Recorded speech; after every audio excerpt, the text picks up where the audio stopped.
Thank you for joining us on Discussion to Action. Today we're going to be talking about the common phrase made by many women who often say things like, there are no good men out there. And we're also going to have a conversation about women of value. Let's get started. They're on the threshold. It's like there's this point, right? There's this point in conversation, right?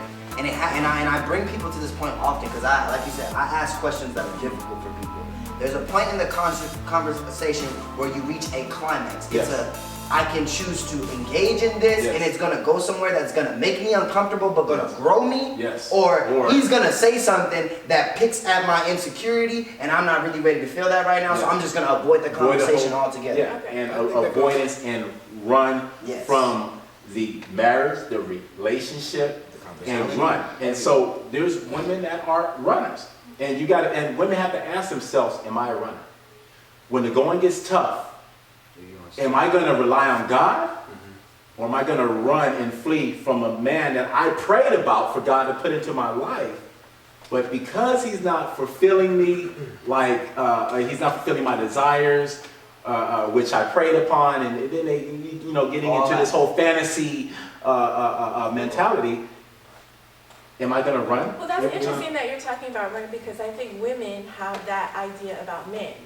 Oh yeah, I was going to point it out when it was done. Men for sure run as well. Okay. Yeah. Go ahead, Russ. Okay. So that's an excellent point, by the way, really good. I was going to say that I had a mentor one time. He was telling me, he said, Raz, would you rather look rich or would you rather be rich? And because he said that people wear their riches on their body, whereas people, a prudent person will save his money and do this one thing. So to all women listening up there, would you rather look happy or would you rather be happy? Being happy means that you're going to pick somebody who there's going to be, I think the way God puts relationships together, he understands that there's going to be some differences, and he uses those differences to conform both of you to the image of Christ. Because so you can practice long suffering, patience. So that we're all going to have this. They can't have everything you need in one person. So I mean, Fruits of the Spirit too. you have to again ask yourself, what do you really want? Who are you? And it comes back to Let me sharpshoot. Next question. I feel like when it comes to defining characteristic of a good woman, I feel like women need to tap back into their intuition. Wait, characteristics of a good woman? Characteristics of a good woman, because that's what you asked the last question, as far as what a good man looks for in a woman. And a good woman, In a good woman. Yes. So, a good man looks for a woman that has her intuition intact. So she's able to decipher a good man from a bad man by her own criteria. Intuition, we don't have that. And I need you to be able to deal with adversity just as much as you demand me to. Or better yet, you need to be of equal yoke. Yeah. So if you are going to, if you are delicate with that term, you gotta go in. No. Period, point blank. You have to be of what you demand. Yes. Period, point blank. Be of what you demand before you demand it. So, and have the ability to nurture it if you truly see the real potential in me having it.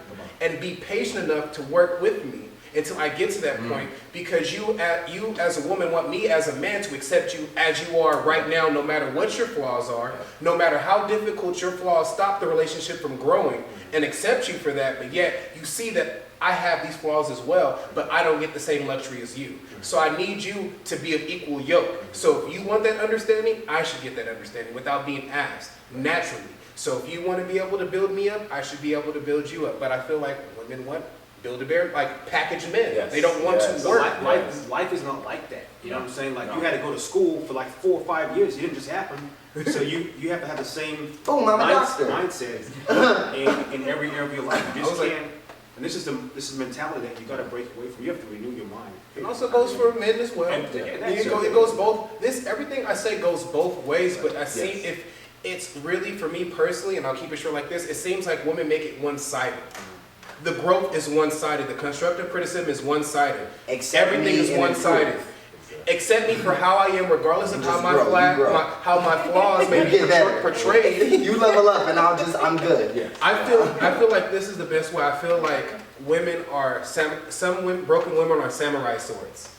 So unless you hold it at the hilt, you will always be damaged by touching the blade. And she only allows her blade to be shown, meaning that you can only touch her from the end of the sword and not the bottom.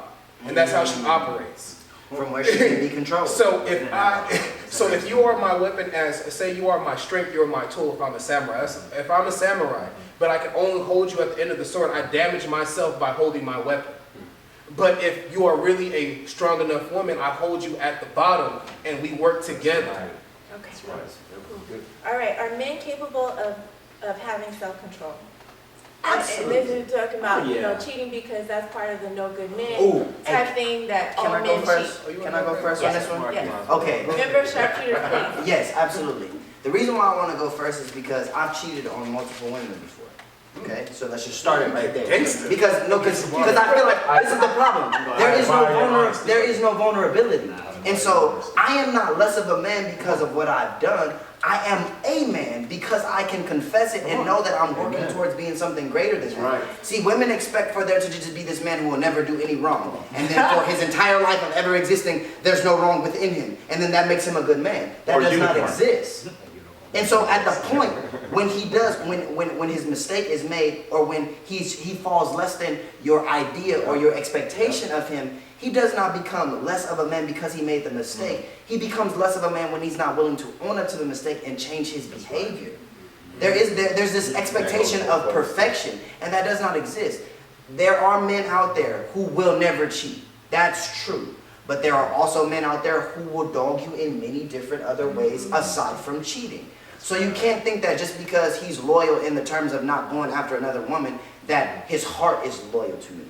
There are other ways to deceive a person. And so the reason why I started the conversation with, I am a cheater, because I believe that I was. Exactly. I have done the I am, act. so I just love you. Well, thank you. Or are I you appreciate still? that. No, I mean, How was you trying to- listen. That was the Thank you. I appreciate the catch. I appreciate the before catch. Christ. I was the college In dropout. two of my past relationships, I did cheat on the woman. Now, at the time, being the man that I was, I legitimized the act by saying, oh, well, the state of mind I was in, I didn't really like her, you know what I'm saying, anymore. In my head, I was already going to break up with her, so technically I wasn't emotionally with her. Or, you know, we were already done, or she did it to me, so it was okay. You know, you rationalize all those ways, but when I grew into really learning what a man was, I was like, well, regardless of my reasoning, I still did the thing.